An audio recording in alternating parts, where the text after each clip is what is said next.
अस्सलामु अलैकुम वरहमतुल्लाहि वबरकातुहू। आप जानते हैं कि जब गाड़ी का इंजन ऑयल तब्दील करने वाला होता है तो वो शोर करती है, जिससे हमें पता चलता है गाड़ी का काम करवाने की ज़रूरत है।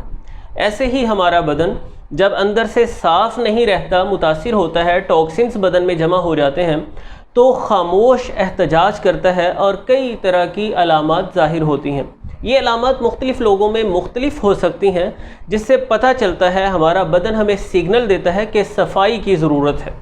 मिसाल के तौर पर अगर आप बहुत ज़्यादा थके रहते हैं, सुस्ती और गनूदगी तारी रहती है, तो ये एक साइन हो सकता है कि अंदर फासद मादों का इज्तिमा हो गया है।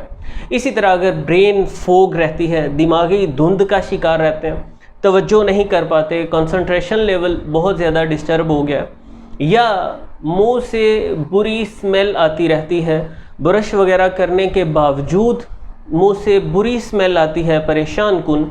इसी तरह निज़ाम हज़म का मुतासिर रहना, अक्सर कब्ज़, गैस वगैरह की शिकायत में मुब्तला रहना, ये साइन है कि बदन में टॉक्सिन्स जमा हो गए हैं। जिल्द पर रौनक नहीं रही, ताजगी नहीं रही, जिल्द पे दाग, धब्बे, कील, महासे बन रहे हैं, या आपका सांस बेजा फूलना शुरू हो गया है, थोड़ा सा ही चलने से सांस फूलना शुरू हो गया, या तोंद बाहर निकल रही है। जिसामत मुनासिब है लेकिन आप देख रहे हैं कि दिन ब दिन जिस्म बेडोल सा होता जा रहा है, तोंद बाहर निकल रही है, ये साइन है कि बदन में फासिद मादे जमा हो रहे हैं। ज़बान पर अगर बलगमी सी सफ़ेद या पीली तय जमी रहती है, ये बताती है कि सफाई की ज़रूरत है। और इसी तरह अगर आपके पसीने से बहुत ही बुरी स्मेल आना शुरू हो गई है, ये एक साइन है कि जिगर अपना काम ठीक तरह से नहीं कर पा रहा, तो पसीने के गदूद जिस्म से फासिद मादों को निकालने की कोशिश कर रहे हैं और उसमें जिगर की मदद कर रहे हैं, जिसका मतलब है कि जिगर पर फैट्स जमा होना शुरू हो गए हैं, फैटी लिवर का प्रॉब्लम बन रहा है। तो ये कई तरह के साइन हो सकते हैं, मुख्तलिफ़ लोगों में मुख्तलिफ हो सकते हैं, जिसका मतलब है कि अंदर से सफाई की ज़रूरत है। हम सिम्टम्स का इलाज करते रहते हैं, रूट काज को नहीं पकड़ते, जिससे आर्जी तौर पर हमें फ़ायदा हो जाता है लेकिन मजमूई तौर पर तबीयत मुतासिर रहती है। मैंने बहुत सारी चीज़ें जिक्र कर रखी हैं बदन की डिटॉक्सिफिकेशन के लिए, जिस्म को अंदर से साफ़ करने के लिए। मिसाल के तौर पर रोज़ा के बारे में हम तफसीली बात कर चुके हैं कि भूखा रहने से ऑटोफेजी का अमल शुरू होता है, जिससे बदन से फासद मादे ख़त्म होना शुरू होते हैं, सेहत याबी की तरफ हम बढ़ते हैं। ज़रूरी नहीं कि हम सिर्फ रमज़ान में रोज़े रख सकते हैं, बल्कि पूरा साल रसूलुल्लाह सल्लल्लाहु अलैहि वसल्लम रोज़ों का एहतमाम करते और नफली रोज़ों की बहुत ज़्यादा तरगीब दिलाई गई।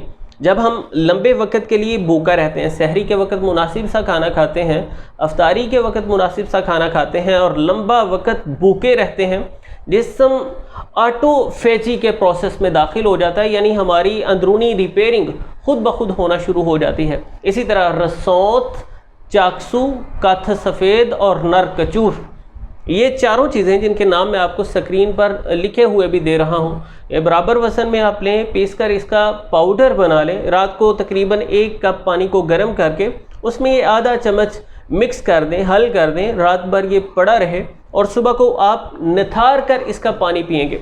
ये ना सिर्फ जिस्म को अंदर से साफ़ करेगा, ब्लड की प्योरीफिकेशन करेगा, बल्कि डाइजेशन की इस्लाह करेगा, निज़ाम हज़म बेहतर होगा, जल्दी मसाइल और क्रॉनिक किस्म के मसाइल, दाग, धब्बे, कील, महासे, फोड़े, फिंसियाँ वगैरह, इन चीज़ों से जान छूटना शुरू होगी और जल्द आपकी साफ़ शफाफ होगी।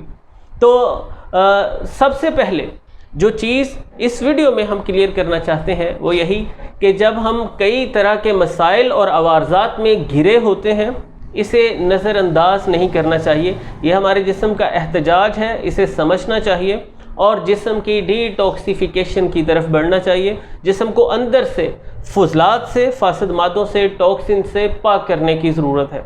तो कुछ चीज़ें गाहे बगाहे मैंने अपनी वीडियोस में पहले भी काफ़ी बताई हैं, आज की वीडियो में भी आपके सामने रखा कि रोज़ा बहुत मददगार है। रसौत, चाकसू, कत सफ़ेद और नर कचूर, इन चीज़ों का खैसांदा बहुत ही फ़ायदेमंद है। नेक्स्ट वीडियो में इंशाल्लाह हम एक ताकतवर तरीन चीज़, बल्कि कई एक चीज़ों को देखेंगे जो जिस्म को साफ़ करने के लिए बेमिसाल है और सदियों से जिनकी इफ़ादियत मुसल्लम है। تو ملتے ہیں انشاءاللہ نیکسٹ ویڈیو میں. اگلی کچھ ویڈیوز بہت اہم ہونے والی ہیں. میں کوشش کروں گا کہ باڈی کی ڈیٹاکسیفیکیشن کے لیے سٹیپ بائی سٹیپ کچھ اہم چیزیں آپ کے سامنے رکھوں. جڑے رہیے اور دوست احباب کے ساتھ ویڈیو شیئر کرنا نہ بھولیے. ملتے ہیں انشاءاللہ نیکسٹ ویڈیو میں. اللہ حافظ.